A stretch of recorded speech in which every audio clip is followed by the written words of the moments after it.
between 1884 and 1885, there was something that happened in Berlin. It was called the Berlin Conference. It was convoked by a man called Otto von Bismarck, who was the first chancellor of Germany. Bismarck put all this together, and according to so many historians, what happened at the Berlin Conference was Africa was brought on the table like a cake, a piece of cake, and the colonial masters took up their knives and cut Africa into different pieces and shared Africa amongst themselves on the table. That was the conference at which Africa was destroyed completely. It was at that conference that they drew the maps that we recognize today in Africa. It was there that they decided that we have to have boundaries and that we must observe all those boundaries. It was at that Berlin conference.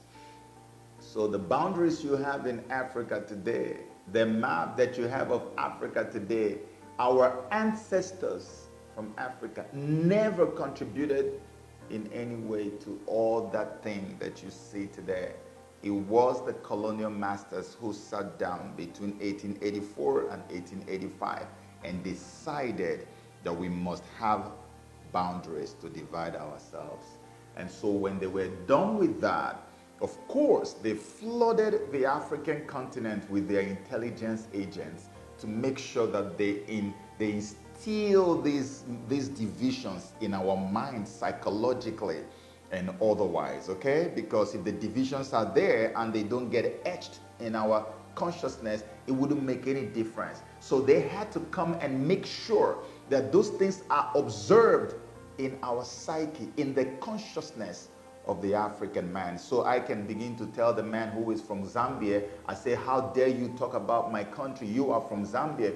And the Ghanaian person can look at the man from Congo and say, shut up, this is a Ghanaian affair. You have no reason to get involved. And then the man that is from Togo will tell the guy from Benin Republic, how dare you get involved in our matter?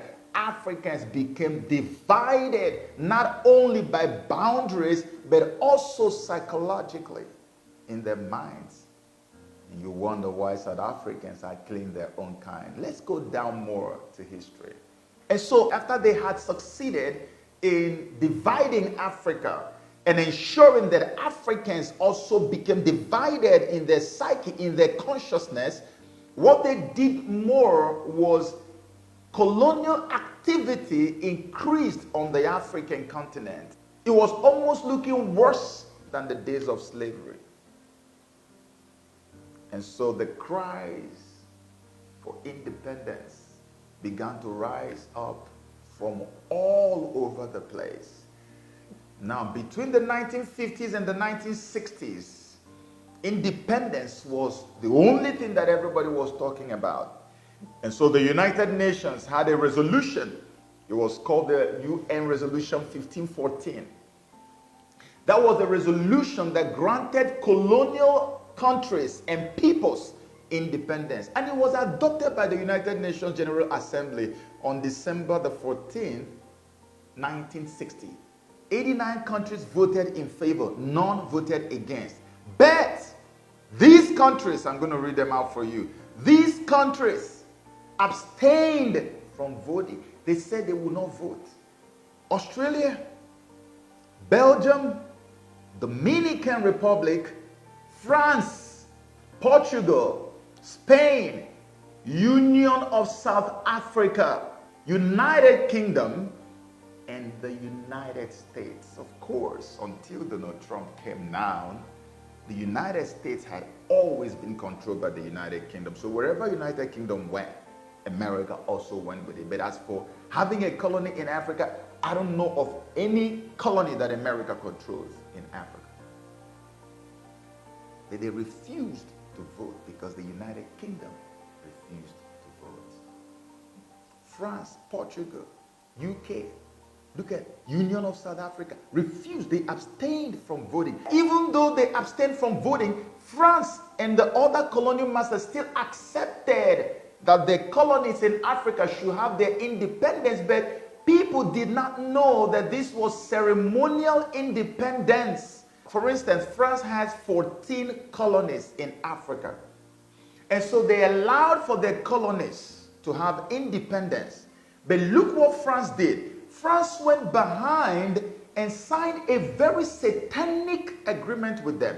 It is called a pact for the continuation of colonization. Can you imagine that? A pact for the continuation of colonization. And these African countries signed this with France. And by virtue of that agreement, they agreed to impose the colonial currency, which is called the FCFA, franc for the colonies of France in Africa. They signed that they were going to impose it on these 14 African colonies of France. But that's not all. Number two, they agreed to maintain the French school and military system in all of these countries.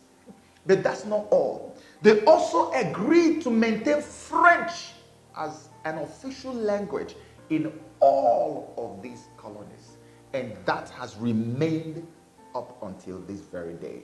These African countries are then further obliged by force to store up 85% of their foreign exchange reserve in Banque de France, which is located in Paris, and must be under the strict and direct control of the French treasury. And so they are left with only 15%, which is nothing at all for it. Even a few states cannot handle that, let alone a nation. So what that means is that they will never be able to have enough. Now, because they don't have enough, they are then compelled to go back to the same French treasury to borrow money. And when they borrow from them, France lends to them from their treasury. France then lends back to these nations at market rates with interest. And the moment that happens, these nations are now indebted. They begin to owe France officially. And that's the history of how African nations are now called debtor nations. This is just France. This is the same thing for Britain. It's the same thing for Portugal. France is just a blueprint because a German newspaper just broke the news. So this is how all of them operate, including Nigeria and all the other colonies. The French treasury, for example, is receiving about $500 billion year in, year out. Foreign exchange reserves from African countries based on colonial debt they forced them to pay. Former French President Jacques Chirac stated in an interview recently that we have to be honest and acknowledge that a big part of the money in our banks comes precisely from the exploitation of the African continent. In 2008, he stated that without Africa, France will slide down in the rank of a third world power. They call it colonial tax. So every year, these same African countries, 14 of them, have to pay France for coming to colonize them when they did. So we are paying France for colonization. And France says that, it is because they built infrastructure in these African countries when they colonize them. So they have to keep paying for the rest of their lives, generation upon generation. So now, I want you to take a look. I want you to take a look at the amount of money that went into this same Banque de France in Paris in 2012 alone from our African countries who are regarded as debtor nations.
you seen that? Those figures were just for 2012. Now imagine what those figures are in 2019. Monies that went to them. But that's not all that France does to these countries. In addition to all these wicked shackles on our nations, wherever new natural resources are discovered in any one of these nations, France has the right of first refusal. Let me give you an example.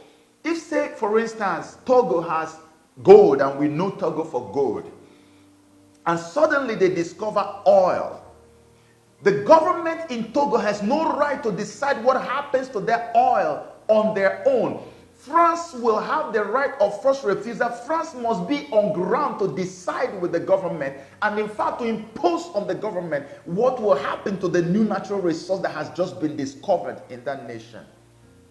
They will be the ones to either mine or the one to either do the exploration of whatever has been discovered. But that's not all. It hasn't stopped there. You remember all these juicy contracts that come out from different governments in different countries, especially in Africa. All those big government contracts.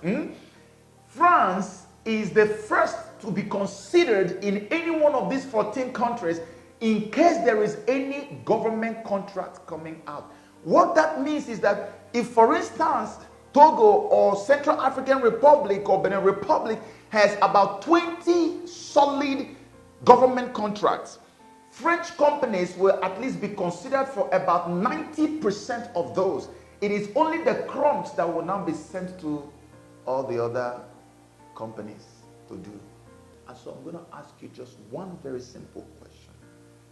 If you have conscience, given all that I have detailed so far at this very point now, tell me in all honesty, in sincerity, what do you think these African countries are left to run their nations with?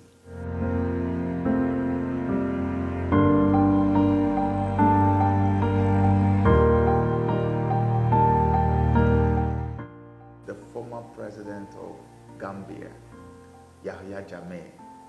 I know many of you don't have a lot of good things to say about him, but that's how it is with Africa. That's how they killed our man, Libyan President Muammar Gaddafi, and everybody bad-mouthing him because the man nationalized the oil of his country and the natural resources, and the money was staying in the country, wasn't going to the colonial anybody. And so the country people, the Libyans, ordinary Libyans, were living like kings, better than people who were even living in Europe, because their own oil money was staying back in the country. So when they framed him and took him out of the way, Africans were the ones bad-mouthing them. So Yahya Jammeh said that his problem was because he refused to accept 5% royalty on the natural resources that God had given to Gambia. We have minerals. We've not started exploiting them. We have petroleum. We have not started exploiting it because we disagree with. Some of my crimes are to say we are not going to accept 5% royalty. They tell me, oh, all African countries have accepted that. And in fact, they told me that no African country except three countries get more than 3% from their minerals. And so they think that that is a rule that all Africans must accept, and tell them, you are in the wrong country. They offered him 5% royalty. Let me explain. You remember when I just told you that France has the right of first refusal on any new natural resources discovered in all these African nations that they control. What it means, like, for instance, oil is discovered. When a French company comes in to be the ones to do the exploration of that oil, or to mine gold or whatever, out of all they make from that mining, from that natural resource in your country, they are giving your country, not your president, not his children, not his village people. No, they are giving the entire nation only 5% royalty from that same natural resource that they are making trillions of dollars from. That's what they offered Yahya Jammeh. And the guy said, for what? They looked at him in the face and they said, Why are you rejecting 5%? Do you know that there are not more than 3 African countries who receive more than 3% royalty? In other words, only about 3 African countries actually receive more than 3% royalty. 5% is the highest, and there are only 3 African countries that receive that 5%. And Yahya Jammeh was being told, how can you be receiving something that there are not even more than 3 of you that receive in Africa? You can imagine the story of Nigeria. When you hear something like this, what are you thinking already? You can imagine Nigeria may not even be up to 3%. Because the person they have put in power now is like colonial master sitting there in Aso Rock by themselves. So it may not even be up to. That's why money cannot get to the people. A nation that is supposedly the 6th largest exporter of oil cannot take care of its citizens, does not have a highway. You have the highest number of poor people on earth in that same nation. How?